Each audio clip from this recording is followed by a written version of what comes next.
আমি বলেছিলাম যে বরবাদ ছবির গল্প মানুষ ভুলে যাবে। এইটা বলার আগে আমি কি বলেছিলাম, আমি বলেছিলাম যে একটা আম্মাজান ছবি, এখন যে মানুষটার বয়স 65 থেকে 70, ওনাকেও যদি আপনি জিজ্ঞেস করেন যে আম্মাজান ছবিটা আপনার কাছে কেমন লেগেছে, আম্মাজান ছবির গল্পটা কেমন, ওই 70 বছরের বৃদ্ধ মানুষটাও কিন্তু বলে ফেলতে পারবে যে আম্মাজান ছবির গল্পটা এরকম। ওরে রাসেল মিয়া রে, আপনি যে খালি বারবার বারবার বারবার খালি আম্মাজান করেন, আপনার ওই আম্মাজান সিনেমা কবে মুক্তি পেয়েছে আপনি জানেন? 1999। তখন বাংলাদেশের প্রেক্ষাপট কি ছিল? সারা বাংলাদেশে সিনেমা হল ছাড়া বিনোদনের কি আর কোনো মাধ্যম ছিল? আপনি যখন 2025 সালে বসে মান্না ভাইয়ের আম্মাজান সিনেমা নিয়ে কথা বলতেছেন, তখন সবার মোবাইলে সিনেমা হল, তখন সবার মোবাইলে ফেসবুক, ইউটিউব, টিকটক, ইনস্টাগ্রাম থেকে শুরু করে হাবি জাবি যত রকমের আধুনিক প্রযুক্তি আছে সব কিছু এখন হাতের মধ্যে। মানুষ 10 মিনিট আগে টিকটক দেখলে 10 মিনিট পরে দেখে ফেসবুক রিলস, এরপরে ঢুকে যায় ইউটিউবে, এরপরে ঢুকে যায় ইউটিউব শর্টসে, এরপর ঢুকে যায় ইনস্টাগ্রামে। নানা রকমের কন্টেন্ট মানুষ প্রতিদিন দেখে। একটা মানুষ যদি ন্যূনতম নাও দেখে থাকে, তাও মিনিমাম 50 থেকে 100 কন্টেন্ট সে দেখে, শর্ট, রিলস, ইউটিউব, নাটক, টেলিভিশন সব কিছু মিলিয়ে।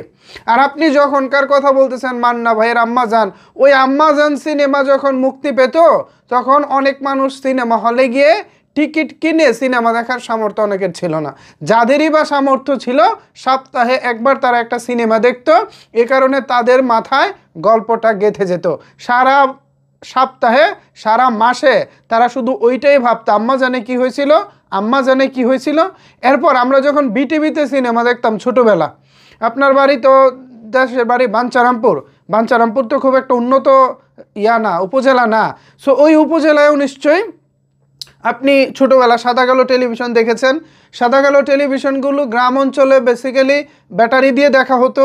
তো ব্যাটারি দিয়ে যখন আমরা কোনো টিভি সিনেমা দেখতাম, বিটিভিতে দেখতাম, তো ওই সিনেমা দেখার সময় 10 মিনিটের একটা বিজ্ঞাপন বিরতি দিত, কিছু কিছু সময় খবরের বিরতি আসতো, আরও আনুষঙ্গিক অনেক বিরতি আসার পর আমরা যখন ওই সিনেমাটা দেখা শেষ করতাম, তারপরেও কিন্তু সিনেমার গল্প বলতে পারতাম। কারণ কি জানেন? কারণ আমরা সপ্তাহে একটা সিনেমা দেখতাম বলে। এখনকার জামানায় যদি সারাদিনে 30টা, 40টা, 50টা, কিছু কিছু মানুষ 100টাও কন্টেন্ট দেখে, ছোট রিলস নানা রকম মিলিয়ে, তো এত কন্টেন্ট দেখার পরে ভাই আধুনিক যুগের পোলাপানের বরবাদি মন থাকবো কীভাবে, আম্মাজানি বা মন থাকবো কীভাবে? আপনি তো এখানে 65 বছরের মানুষের কথা বলতেছেন যে অমুককে গিয়ে জিজ্ঞেস করুন, অমুক মানুষের সময় বিনোদনের মাধ্যম ছিল শুধু একটা, সিনেমা হল। আর এখন বিনোদনের মাধ্যম কতগুলো। নিজেকে মূর্খের পরিচয় দিবেন না, নিজেকে আর এইভাবে মানুষের সামনে হাসির পাত্র বানাবেন না। বারবার একই ডায়লগ, আম্মাজান ভালো সিনেমা, রেকর্ডধারী সিনেমা, এটা আপনার বলতে হবে না, আমরা নিজেরাই জানি। সো ভিউয়ার্স, রাসেল মিয়া প্রতিনিয়ত ভাইরাল হওয়ার চেষ্টা করতেছেন, একটু ঠেলা দেন যদি সে ভাইরাল হতে পারে। এ বিষয়ে আপনাদের মতামত জানতে চাই, মানে যা বলেছে আর কি, জানাতে পারেন আপনার মতামত নিচের কমেন্টস বক্সে। ধন্যবাদ সবাইকে এতক্ষণ আমার সাথে থাকার জন্য।